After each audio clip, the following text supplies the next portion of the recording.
Good morning. Today is Tuesday, May 19th, and now as we do each morning, please rise as you are able, remove your hats, and join me in the Pledge of Allegiance.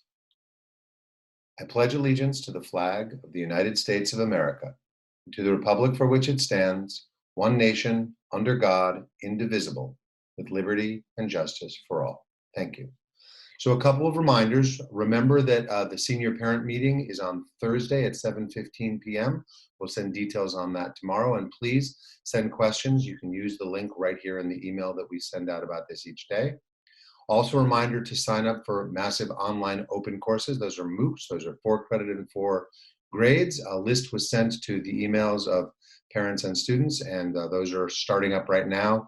If you want to get on one before the end of the year, now is the time to sign up. Also, seniors, we are seeking your baby photos and candid photos to possibly include in the graduation ceremony video. So please share materials by Thursday, May 21st, since we want to make this as special and professional as possible. So please check those emails for all the input we're requesting. It will really help to put together a great presentation. Also, you may not know this, but AHS has a book club. It's called AHS Reads Alone Together right now. The last book for the year is going to be a graphic novel called Ms. Marvel, No Normal. That's by G. Willow Wilson and illustrated by Adrian Alfona. It is available in ebook and audio, which is interesting, an audio book of a graphic novel. Hopefully we'll have more information. An email has been sent to all of the students with information about that as well. Also, if you go on to acmi.tv/Ponder Remote, go to the Ponder Remote site and scroll over to the side. Instead of seeing this announcement, you can see a new edition of the Ponder Scope. And this features an interview with the Ponder Scope founder, that's Gayatri Sundararajan, who's a graduate of Arlington High School. It's great to see her and hear what she's been doing. And now, the poem of the day. Today's poem is To Be of Use by Marge Piercy, and it is read by English teacher Mr. Richardson. Have a great day and stay safe out there. This might be a relatively quick one today. The reasons that I chose the poem that I chose today. The poem is a Marge Piercy poem. It's called To Be of Use. And the reason, it's a poem about work. So I'm returning to one of the themes that I brought up earlier. I guess it was last week or maybe 2 weeks ago. Yeah, with the Seamus Heaney poem "St. Kevin and the Blackbird," in which I was talking about the essence of that poem to me anyway is that work is a virtue, and clearly in this particular poem, I think Marge Piercy makes the same argument, and I enjoy it because it's her take. It's her angle on that same idea. This is one of those poems that as I mentioned with the Seamus Heaney poem, it's a poem that I use as I mentioned, a week ago or so. There are certain poems that I use before that I read to the boys cross country team before every meet, and this is one. The St. Kevin and the Blackbird was one poem, and this is another. And it really speaks for itself, and I'll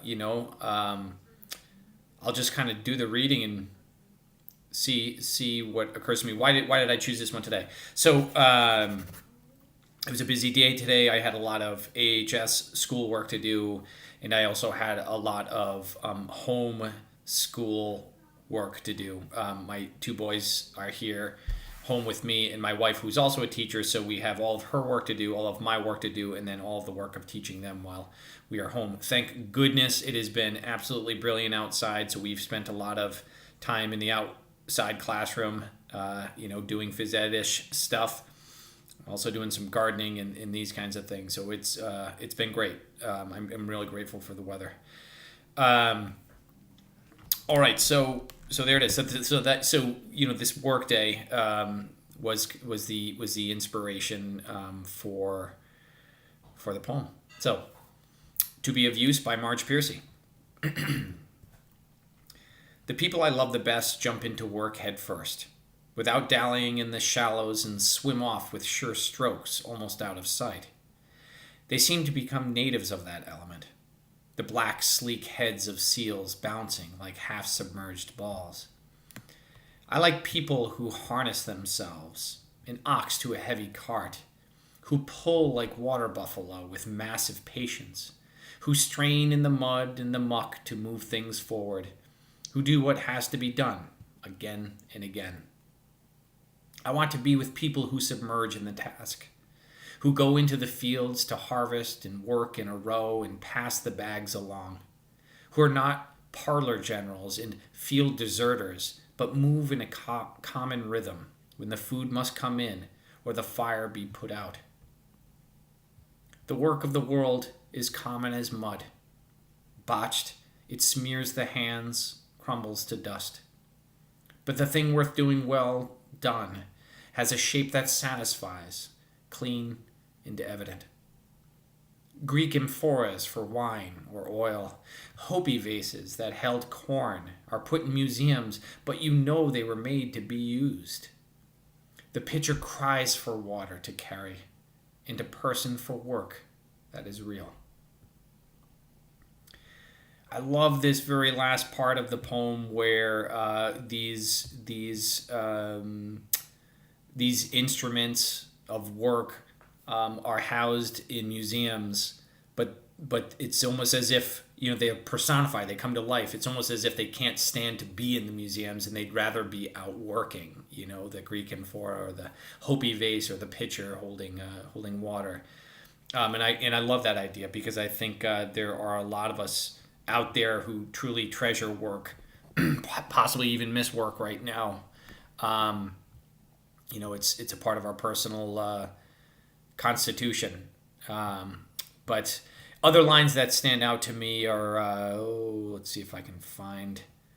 I like the idea of the work of the world being as common as mud, because it is, and it makes me feel as if we are all working toward the same thing. In the idea of people moving in a common rhythm, which I think a lot of the world is actually doing right now, because we're all experiencing very similar things all at the same time, which when else in history does that ever happen? We're all contained in our houses. We're close to our family members. We're modifying our schedules. We're probably discovering things that we never discovered before, maybe learning some new things, maybe just enjoying the people that we're around. And I appreciate that. I appreciate that line. I appreciate that sentiment. It's all work.